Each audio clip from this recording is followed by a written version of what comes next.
Ikaw lang ang makakatulong sa akin.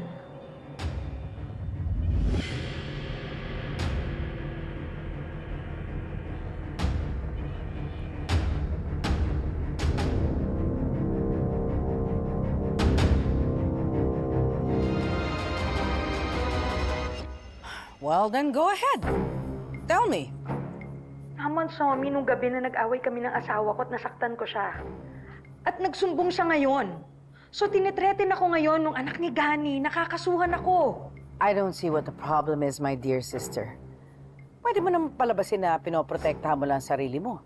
That it was self-defense. Hindi naman ako sa'yo hihingi ng saklolo kung yun lang ang nangyari.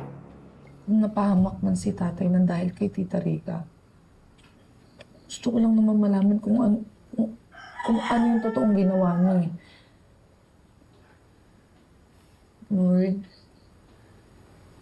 Lord, please. Makaawa ho ako. Bigay niyo ho sa akin to, Lord. Tulungan niyo po ako.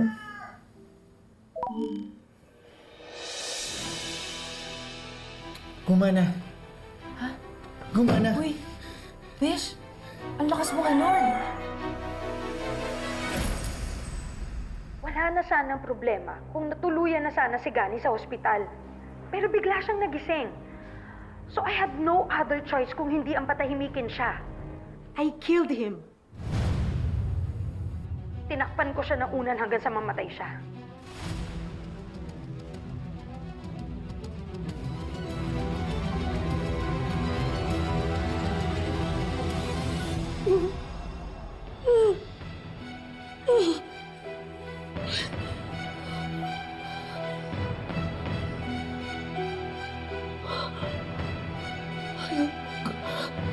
Ano ka talaga pusong hayop ka? Ibig sabihin, hindi mo talaga totoong minahal si tatay. Sagad hanggang buto, kasamaan mo hayop ka.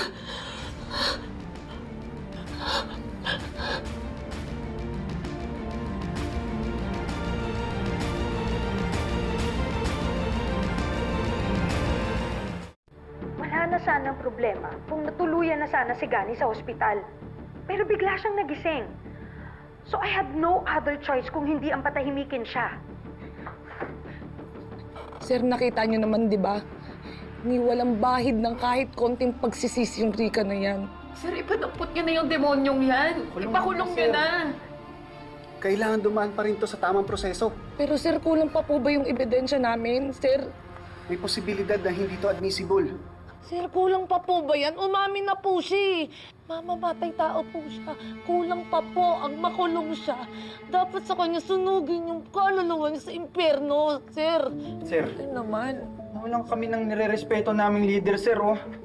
Mga kaibigan namin, nangungulila, sir. Sana naman, sir, aksyonan niyo, sir. Kumalma kayo. Nakuha ang video ng walang consent. Tandaan nyo, meron tayong Data Privacy Act na pumoprotekta sa privacy at nagre-regulate ng processing sa personal data.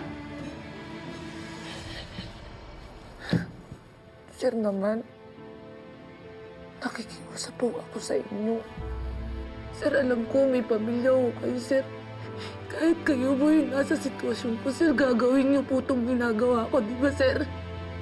Sir, namatay po yung tatay ko nung wala pong kalaban-laban, sir. Maawa naman po kayo. At yung mismo madrasta ko, siya po mismo yung kriminal, sir. Siya po yung pumatay sa tatay ko, sir. Nagmamakaawa-awa ko sa inyo, sir. Nagmamakaawa-awa ako. Gusto ko po mabigyan ng hustisya yung pagkamatay ng tatay ko, sir. Parang awa niyo na po, sir. Sir, nagmamakaawa-awa ko sa inyo, sir. Parang awa niyo na, sir. Nagmamakaawa-awa ako. Tulungan niyo po ako, sir. Tulungan niyo po. Tulungan niyo po ako, sir. Nagmamakaawa ako, sir. Tulungan niyo po ako, sir. Tulungan niyo po ako. Mom, I think something's wrong with my phone. Di ko alam, parang may virus. Naglolo ko yata. What?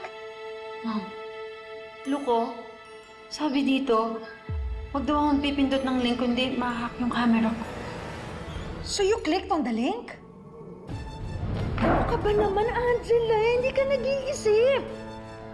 Kung nahack yung camera ng phone mo, edi baka nakuhaan tayo ng video. Oh my God.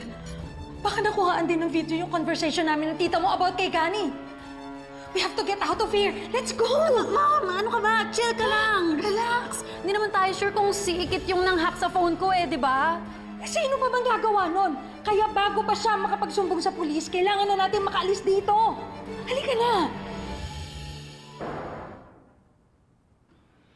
Let's go! Let's go!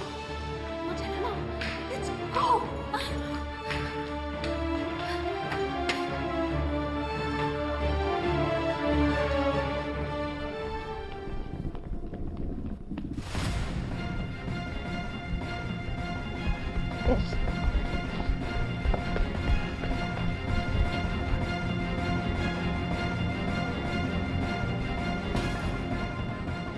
Pagbabayaran mo lahat ng ginawa mo, sisiguraduhin kong makukulong ka sa...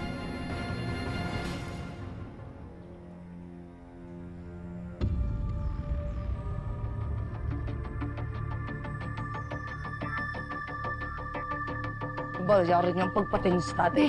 Beshi mo.